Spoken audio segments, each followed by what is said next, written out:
We've got the fabulous Judith Orloff joining us today. She's author and psychiatrist. She has penned the Empath Survival Guide, which for many of us is a Bible. And she's here to talk to us about a few of her other publications and what she's up to, and in particular, her thoughts on being an empath entrepreneur.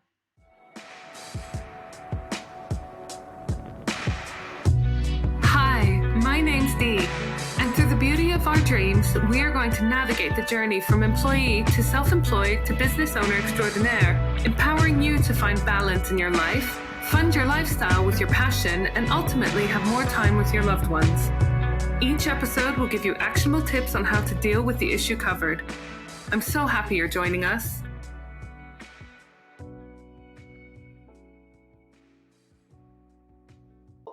Your books, Thriving as an Empath and Empath's Empowerment Journal, they're really unique. I've not seen anything like them on the market. Can you tell me how the ideas for them came about? Well, I'm an empath and I'm also a psychiatrist in Los Angeles. And so I combine my traditional medical skills with also being an empath.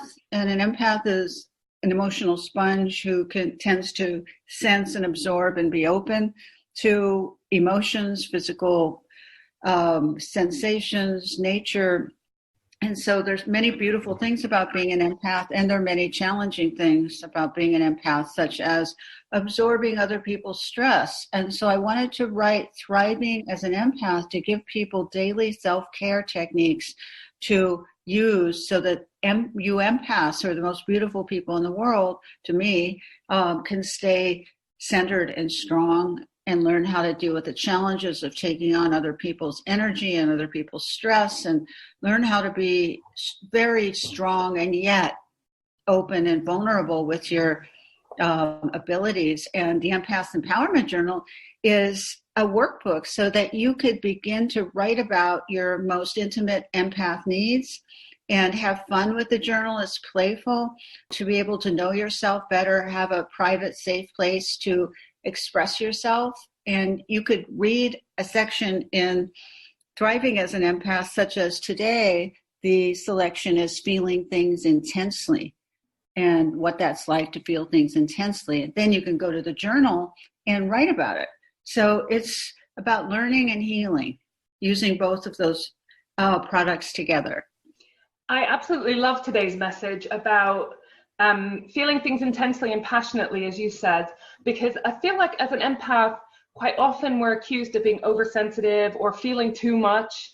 And it's taken me, for example, a while to learn, and a lot of reading of your materials in particular, that it's not me being too much, that maybe the people I'm surrounding myself who find me too much are too little. And like I said, that message today really resonated. Right, exactly. And I know I've been accused throughout my life of being too much or too intense or, too this or too that, too sensitive. And, that was always a fear I had, being an empath, getting into a relationship, that I'm just, quote, too much for anyone to handle. Because empaths do have a lot of feelings, a lot of things come up. So we're rich and multifaceted, emotional and spiritual and intuitive people. That is true. However, it's not too much. It's who we are. And it's true, you have to learn how to ground yourself so your energy isn't oozing out all the time. You want to ground yourself. You want to be able to come from your heart, come from your center, and really begin to find that sense of balance. But you're not too much. And that's what today's entry is, that you want to feel things intensely. You want to look at the little butterfly on the flower and feel like you know her.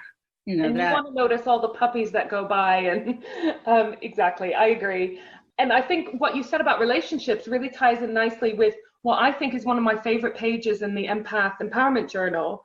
And that's the page where you write marriage wedding vows to yourself. Yeah. And I think it's so important, isn't it, to really understand yourself and what you need, and you owe it to yourself as well as your partner to be able to have that self-awareness. Yes, there's a day devoted to marrying yourself. I had a dream many, many, many years ago where I married myself, and I began to feel the power of that, what that means. I mean, you could be in a relationship with somebody and love them madly and be in a real relationship, but you have to be married to yourself first. If you're not, then you don't have anything to give, really. You There's give no yourself. chance. You Yeah. give yourself. You give your heart. You give your devotion. You give your, commitment to explore life together. But you have to connect to yourself first. So yes, I believe in marrying ourselves. I think that's a really important ritual for us to do, however we do it. Even just going in the forest, sitting, closing your eyes, putting your hand on your heart and saying, I vow to be true to you. I vow to honor your feelings. I vow to cherish you throughout this journey here on earth. I think that it's amazing that these books really help with finding that self-awareness and giving yourself that time to do some exploration of the self. And the empowerment journal in particular, the way I love to use it, and I'm sure everyone has different ways, but for me, it's something I do when I finish my workday. It's sort of my way of switching off from work and just focusing on myself a little bit. And I absolutely love it for that. Oh, that's beautiful that you do it when you come home from work. And do you keep it on your bed? No, it's next to my sofa. And when I say come home from work, my work is actually my office in my garden. Oh, okay. That was done on purpose. And I'm sure you'll understand this because I need to have that clear divide between work and home space to have the boundaries in my head and in my life. But it's one of the first things I do when I come in. I'll normally make myself a nice cup of tea and sit and do one of the exercises. And it's my way of switching off from the work side, which, as you know, working for yourself, it can take up every hour of every day if you're not careful. Yes, that's true. And empaths give so much. The passion is so great. They give so much of themselves, which is a positive. But I love that you work with the journal when you come back from work, and that's your transition activity. Exactly. Transition. That's a great word. So the people listening to this podcast, my regular listeners and the people that have tuned in to listen to you, probably already identify as an empath or have an interest on the topic. So how would you say specifically that being an empath can affect your work life? Empaths have particular needs. They're very creative. They're very free thinkers. They're very quirky. They're, and they need space around them, which is essential. If they're too crowded, then they feel, like their energy is being sapped oftentimes. And so depending on what kind of work you do, there's a chapter in the Empath Survival Guide, which is my first book on empaths, about my Bible. Yeah. Oh, thank you. Empaths and work. What kind of jobs are best for empaths? What kind of situations are best for empaths in a job? And all of that. That's something to consider because they're energy vampires in the workplace, people who can sap you dry. And so there are all kinds of complainers, drama queens, narcissists, chronic talkers, gum snappers, loud, all kinds of things. Empaths are very sensitive to noises in their environment. And if it's coarse and harsh and abrasive, it can take a toll. Or if empaths don't know how to set boundaries in the workplace, that can take a toll. So one of the self-care techniques in thriving as an empath is learning how to set clear boundaries everywhere, but particularly at work. Like if you have a drama queen who's sitting next to you, and he or she keeps coming up to you and telling you, these long, dramatic stories, and taking up all your time and sucking your energy all the while they're doing it. You have to learn how to say, I'm so sorry this is happening to you. I wish you well. And I need to get back to my project right now. So you don't encourage it. You don't look into their eyes. You don't say, tell me more. So you set that boundary for yourself. And then all of a sudden you have a lot more energy. I totally relate to that because I remember one of my first jobs. I remember coming home to my parents every day and just being really torn apart because I used to sit behind these two ladies and they used to talk to each other constantly. And right. My dad described it as, there's an expression in French, pissing vinegar. When someone's so bitter and twisted and these two ladies would just sit and make judgments and just really, really negative. They weren't even talking to me, but that's all I heard all day long. And I wasn't in a position where I could put in headphones or move. And it really just sapped my energy. Like you say, it can be draining, can't it? It can be very draining, but oftentimes the empaths I work with in my practice, talk themselves out of it. They say, it's just me. I should be able to fill in the blank. Mm-hmm. And that's not the proper way to look at it as an empath. You have sensitivities. You might be more sensitive than other people around you.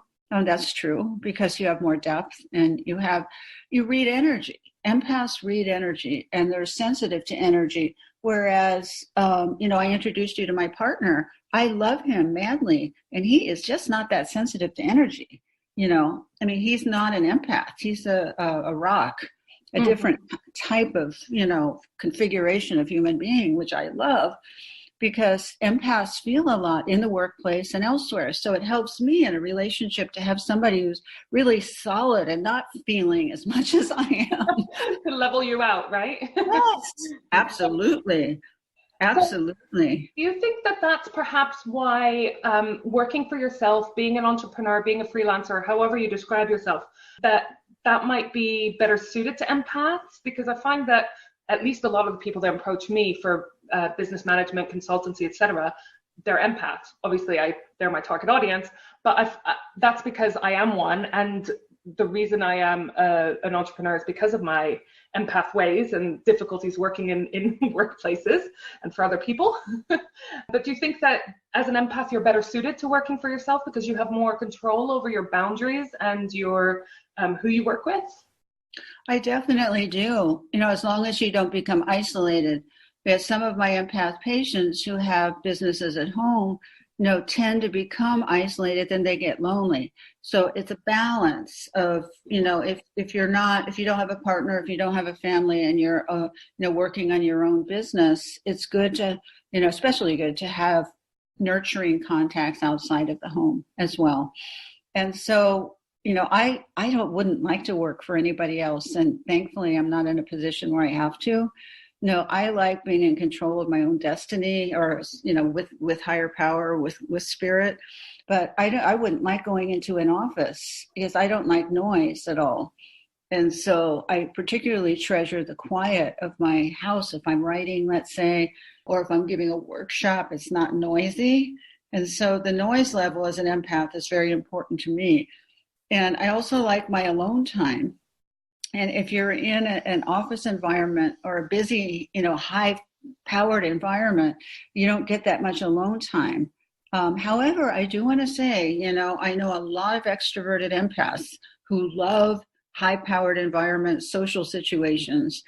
So if you're an extroverted empath versus an introverted empath, you might want to get out there a little bit more because it won't be stimulating enough for you to be at home. And this is one of the reasons that I've set up monthly meetups in my area, because even you said, particularly people without partners or family who work from home might get isolated. But I find like even if you do have partners, friends, etc., it's really helpful to be in touch with other entrepreneurs or self-employed people, again, however you identify, but in particular other empath entrepreneurs. It's really handy to sort of swap tips and tricks, but also, to have a little rant about a customer who you're super grateful for, but they got on your tits that day, But again, just to have that sense of solidarity and companionship is always handy, isn't it? Oh, it's so important to have the kindred spirits and empath entrepreneurs when they're together like that. You can support each other in your endeavors. And in some of the problems that come up with dealing with, other coworkers and, how do you deal with it as an empath? It's very different because you feel things. How do you set a boundary at work? How do you ask for your needs to be met? How do you go forward with a project that maybe is scary to you, but you still want to do it? There are all kinds of issues that come up. So with your group, that's so fantastic that you could talk to each other about it. And I find like it really helps us with our imposter syndrome as well, which is another big crippling challenge that a lot of entrepreneurs face, isn't it? It helps build up your confidence when you have people telling you like, no, you are doing the right thing. No, that's not you being unreasonable. So I find that. Yes, exactly. That's why I still believe in empath support groups. And in our empath support group on Facebook, it's so wonderful just to have other people that you can talk to, who get you. Yes, sometimes people who don't understand empaths don't get it. And so they don't understand your basic needs. But when you find your own kind, who get you, then it's so much easier, to get the kind of support that you need. I absolutely love your Facebook group. I'm a very active member. I find it super useful because, like you said, people who aren't empaths don't get it. They just think, well, aren't you just oversensitive? And realistically, a lot of people are not going to read a book like your survival guide, Empath Survival Guide, if they don't identify themselves as an empath, unless they really love you and they really want to understand you. So your group is amazing because you post short articles on different topics to do with being an empath. And, there's the occasional meme and little quote that I quite often, for example, share with my partner, with my family members, with other people I have to interact with, because they explain me much better than I can. Right. And I'm a big believer in educating loved ones and coworkers, because sometimes they don't understand. Non-empaths can be gorgeous, are gorgeous human beings, but they just don't get it. And so, I have also an online course for empaths that I recommend that they might want to look at the video course and just learn about your loved one. It's like getting schooled, in you. It's Exactly. People who love you, need to be schooled in you if you're an empath. And so there are ways of doing that. So it just doesn't seem so foreign and weird to them. But it's like there's, okay, now I know what to do, to love you better, which is such a great thing. It is lovely. So, and I have to say, I called your book my Bible earlier, but I really mean it. It was one of my most life-changing books that I've ever read, because it wasn't the first time I'd heard this word empath, but it was like reading a diagnosis of myself. And I don't like the word diagnosis because that implies something negative, but I can't think of another word, but hopefully you know what I mean. It just all fell into place and it all made sense. And once I got a name for it, I was able to research how to sort of protect myself around it, so that it became more of a blessing rather than a curse, which I know is the ongoing conversation, isn't it, with empaths? Is it a blessing? Is it a curse? But I truly believe it's a blessing, as long as you can protect yourself from the pitfalls of it. Right. And as long as you don't think you're crazy, because the mental health system will make you think you're crazy. And a lot of times empaths in the US get medicated, and then, they get sent to me to read, second opinion to evaluate them. And empaths, are often on sensory overload for years when they're not diagnosed as empaths. But once they are, they can learn how to decrease their stimulation level, and thus decrease their anxiety and depression. So there's a whole different way of dealing with empaths for me as a psychiatrist versus the traditional medical model. You see, and that's really, really important to know, because, many psychiatrists will say that you're crazy, or you're hypochondriac, or you're a malingerer, or all these things you're not. But in the Empath Survival Guide, for those who are listening, there's a 20-question self-assessment test to find out how much of an empath you are. So you can always take that or give it to friends so that they can have an idea of who and what they are. It's a particular type of person. And if you are one, like we are, it really helps to know about it. It's amazing, because before that, having been constantly told that I was oversensitive, it really dented my confidence. I really felt like there's something wrong with me. I am oversensitive. I overreact. The problems are always with me. I'm creating problems where there aren't problems. And once I found out what it was, it just helped so much. So I have to thank you for that, because that was life-changing. And if your listeners out there haven't read the Empath Survival Guide, I 100% recommend it. It's absolutely amazing. But we talked a little bit about protecting yourself against the pitfalls. Do you have any suggestions for empath entrepreneurs specifically about what they can do to protect themselves? Well, the first thing, in terms of your ideas and your creative abilities, you want to support that as much as possible and not censor yourself. You want to just let your ideas flow freely in terms of what your dreams are about your business. You don't want to stop yourself. All right, so that's really important. You want to use your sensitivities and your intuition to go forth in your business ventures. You really want to tap into that and not second guess yourself. And then in terms that's something where the journal could really help with exploring what's going on in your mind. Oh yeah, the journal can help with this, so you can remove blocks to your creativity. You want to dream big. You want to dream whatever your your goals are, or your whims or your creative impulses. You want to follow them. And many empaths might put a little cap on them, and you don't want to do that. You want to just let it flow, and you can write about your dreams in your journal, tune into your intuition, find out which ones are practical and doable. But you want that whole process to be going on all the time, that creative process in the entrepreneurial kind of world. I spoke at Google on the Empath Survival Guide, and the video actually is on my website. But it was interesting for me is that there are a bunch of engineers, and they're not a whole lot of empaths. So they brought their spouses along, who are all empaths, of course. But they wanted to become educated about it. And what was important to them as creative engineers was to have the space around them so they don't hear people talking in the hall. That was one of the main things, that it can get noisy in places, and that distracts the creativity. So it's important to have quiet when you're in your creative workspace. And, in terms of your meetings, you don't want to have too many energy vampires in there if you can help it. You want to have positive, creative people who are with you, and not naysayers or somebody who's going to bring it down with negativity and fear. So you want to create a positive team, if you have the power to do that.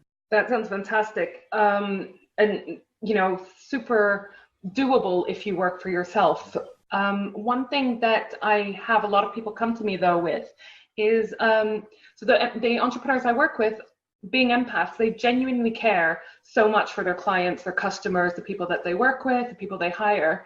And a lot of them come to me with compassion fatigue. They can't, they're struggling with that boundary of how much is expected of them and how much should they be doing in their business. Do you have any tips on how to sort of prevent compassion burnout? Is it compassion fatigue for fellow employees? Most of the ones that come to me, it's because they're working with their clients and their customers. I work with a lot of healers, a lot of people in the sort of self-care industry, and they really give. If they have a client or a customer who can't afford their service, they'd be tempted to do it for free. They get very involved. They have their clients and customers calling them at all hours. Oh, I see what you're saying. And they want to. They feel bad if they don't, and they want to help, but at the same time, it's at their own detriment. So that's such a good point. Yeah, because empaths tend to be over-helpers and over-givers. And I remember when I first started my psychiatric practice, I did that, and I had a huge practice. People called me at all hours of the day and night. And I remember I just flopped on the bed one day and thought, I can't do this. This is too much. It was just exhausting. And so, empaths need to learn how to set boundaries. And you can't do that because you can't be a martyr. I understand your desire to give, but it's always a balancing act, being an empath. You have to have time for recreation and getting out in nature, getting out in the woods, as you do, going to the sacred springs, and replenishing your sacred objects. You need to have personal time with spirit and nature. Otherwise, you won't be good for anyone. You want to have longevity as an empath entrepreneur. You want to be able to help people, but you won't be able to do that if you give all the time. You'll just eventually burn yourself out. And I've seen it happen so many times. And I give a workshop for healthcare practitioners, which I'm giving in the U.S. in March 13th through 15th in Santa Cruz, California, for healthcare practitioners who are empaths. How to not burn out, how to be an empath and be in practice and help other people. It's a skill set. And so sometimes you need to learn the skill set so you don't burn out. But what everyone listening, you don't want to give nonstop. And I know that might hurt your heart because you're such givers and you love giving. But you need to give to yourself. What we were talking about, getting married to yourself earlier on. Yeah. That vow is sacred, and that includes business. That includes working with others, and you just cannot keep working as an empath all the time and not burn out. No, you need to give from the overflow, don't you? Otherwise, you'll just get depleted. I always say that ideally you want to set these boundaries right from the start of your relationship with a new customer, a new client. But if you haven't done that, it's totally okay, isn't it, to reestablish different boundaries if something's not working for you? Oh, always, because as an empath, I'm always listening to my body, who feels good around, who I'm around, who doesn't, what boundaries feel good. It's constant reassessment. You can't just have a rule and follow it for the rest of your life. It doesn't work that way as an empath because we're so fluid and we're changing. And I mean, I might make a plan one day to go out, and then the day comes and I'm just too tired to do it, so I have to cancel it. Yeah. You got to flow with what's going on for yourself. You can't just rigidly do things as an empath. We're very water-like and fluid, and you never know how you're going to feel. So you want to honor how you feel and honor your commitments to other people too, but find that balance when, it's not possible, when it's just, you don't want to push beyond your red line. If you don't have to, sometimes you have to, but you don't have to, don't do it. You can avoid it, right? Yeah, and I always like to remind myself, no is a full sentence. Yes, no is a complete sentence. Yeah. So you also talk in the survival guide and on different videos and so forth about the link between being an empath and masking your emotions through addiction, but also the link between being an empath and certain illnesses. And in particular, the one that interested me was adrenal fatigue. Right. Now this, as an empath entrepreneur, any kind of illness is terrifying because, you don't get holiday pay or anything like that. So is there anything that you recommend in terms of protecting yourself against this? Yes, empaths get what I call in the book empathic illnesses, where you're picking up the stress from other people around you, or you're picking up even the physical symptoms. And if you're on chronic sensory overload, you're prone to autoimmune disorders, chronic adrenal fatigue. Your body will burn out. And so the key is to assess, am I on sensory overload at this moment, and how can I decrease it? And you want to ask yourself every day how you can not be overstimulated or go on sensory overload. And that means the self-care techniques that I'm talking about in Thriving as an Empath. It means learning how to take some alone time. Yeah. It means learning how to meditate. It means taking a bath or immersing yourself in moonlight, in the water, which I do every night. I have a bathtub where I actually can see the moonlight coming through in the water. That sounds amazing. But yes, and it so replenishes me. So find your own way. What replenishes you so that you don't burn out. As an empath entrepreneur, you want to have good energy. You want to have joy, and you don't want to burn out. And so it's a constant balance of how do I set boundaries? How do I let my creativity flow? How do I find positive people in my business environment? How do I set limits with negative ones? So it's a constant dance of self-care. I have a couple of hypothetical questions for you now. And they're hypothetical, but they're actually ones I've come across many a time in different forms with my people that I work with. And I just wanted to get your take on it and your advice for these hypothetical / slightly real people.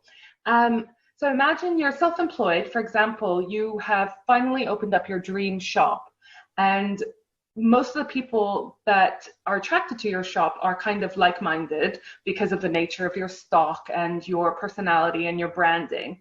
But unfortunately, it being a shop, you can't have control over who comes into it, and every now and then you get psychic vampires or toxic people or very negative people, and it leaves you shaken because they're in your space and there's not much you can do about it, short of asking them to leave, which feels unreasonable when they haven't really done anything, technically wrong. What advice would you give to that empath, that little empath shop owner? Yeah, the little empath shop owner, bless your heart. I love your shop. Let's call her Tracy. I love all your shops. That's wonderful. But I wouldn't encourage the person. I wouldn't look deep into their eyes. I wouldn't ask if you could help them. I wouldn't have body posture and body language that welcomes them. I would maybe put up a protective shield, a bubble around yourself while they're in there, and just not encourage their energy. There's a lot you can do to not encourage their energy. And then also what I do, in my office before patients come in is I do a heart-centered meditation when I'm just there, so I can open up my heart and the heart energy can fill the room. And that often relaxes people, even if they're in a bad mood or they're negative, it helps them to relax a little if you can do that in your empath shop. That sounds absolutely amazing. I will definitely pass that on to hypothetical Tracy, the shop owner. Yes, I love the shops. Tell them I love the shops. That's such a good idea. There's actually Tracy, she won't mind me saying that it's genuinely my friend who owns a shop, and she's fantastic. And she did the first podcast episode with me on being an empath entrepreneur. And me and her were kind of our little mini empath support group. And like we were talking before, it's so helpful, isn't it, to find someone who understands you. Like me and her, we regularly talk about having the empath shits, which I know you understand what that means. And she gets it too, when we're so worked up that it affects us physically. And it does affect you, but she might also put some kind of a sacred object in the doorway or a Kuan Yin statue to set the energy for her shop. Some kind of sacred object or something hanging in the doorway that sets the energy for the shop as well. And I presume that would work for any kind of workspace as well. It would. Fantastic. And what would you say to those people, living in London, this is a massive problem, who have their dream job or their dream business, but the commute is a nightmare. I used to have this problem. I actually left a job that I absolutely loved because it was 3 hours a day in just too close proximity with too many people on the train in rush hour, people breathing on me, feeling all their negativity, and I would be exhausted emotionally and physically before I even got to work. And I had to leave that job for that main reason. So how could you combat that stress of the commute? If you have to do it. Yeah. Yeah, if you have to do it, then you need to sit in your own space, even if there's only an inch or two from, the other person. And you need to focus on your heart energy and need to focus on what's in your own mind and stay in your own bubble. That's the key to getting through. It's not to focus on what other people are doing. And it's really a meditation activity to be able to stay centered in the midst of chaos. That's one of my meditation activities, as part of my Taoist practice, is to stay centered in the midst of chaos. So you can look at it as a meditation opportunity. I used to try to imagine myself in bubble wrap. And a friend of mine recently told me a little trick of imagining yourself, wrapping yourself up in the sort of Harry Potter type of cloak and protecting yourself in that. Yes, cloak of invisibility. Amazing, yeah. Yeah. So we're running out of time, but I do have a quick question for you. How would you say that an empath entrepreneur measures success in their business? Or is it the same? Am I being silly? Is it the same as a non-empath entrepreneur? Is it sort of customer satisfaction or is it income? From my point of view, it's how much love you can transmit. Of course it's income. And, if you're happy in the job, if your level of happiness and satisfaction is very important because life goes by so quickly that you want to be able to enjoy what you're doing. Everything here is borrowed on earth. The body, everything's borrowed. It will crumble. As Rumi says, it will all crumble except for the love that you create. So, I'm a big believer in one-to-one successes and relationships, to be able to transmit the love in the smallest of situations, as that love is not small, it's huge, and it can go throughout the entire universe. So to create that kind of connection with people, also, to be very practical, and about your money and decide how much money you need, never become greedy because that will really sabotage you if you start getting into greed. But accumulating wealth and being able to tithe it or give it at certain points so you don't keep it all. If you can give a little bit away, that creates abundance. But your own happiness, you want to be able to be of service to other people, and you want to be able to take care of yourself and create more in this life than before you came. You want to add something here. And you can do that through your goodness, your love, your creativity, your inspiration, your entrepreneurship, and taking good care of yourself is very important. Is a key to success. Then you're truly successful if you practice self-care too. I think that's an absolutely gorgeous sentiment to end on. All the things that we discussed in this podcast, the retreat, the books, some of your articles, I will post the links in the show notes so people can go through to them, including your fabulous Facebook group, which I recommend everyone join at the very least after listening to this. And I just want to thank you so much, Judith, for joining me today. It's been such an honor, such a pleasure to be speaking to you. Oh, you're very welcome. This interview with Judith couldn't have come at a better time because I am in the middle of launch week for Empath Entrepreneurs program. Now, this program includes a 100-page workbook, which you can either get electronically or pay a little bit extra to have a hard copy printed and delivered to you. So 100 pages of workbook. And then each of the exercises in this workbook comes with a video tutorial. So you can log in online and see all of the video tutorials for all of the exercises if you need any further explanation, examples, etc. And the thing that makes this program so special is that over the next 3 months, we will be having 3 different live Q&A calls. So that is an hour and a half session once a month for the next 3 months to hold you accountable and to motivate you and to support you while you do these exercises. So please do check out the link in the show notes if you want to have a little look at what is involved in the For Empath Entrepreneurs program. Next week, we're going to be joined by Sarita Fontaine from Hey Sarita, who's a lifestyle blogger that is approachable, funny, fun, and she's going to be talking to us about pivoting and changing your business to suit your lifestyle and financial needs. Giving up your day job could be the best thing you ever do. Make sure you join us next time on the Beauty of Our Dreams podcast. Thanks for listening.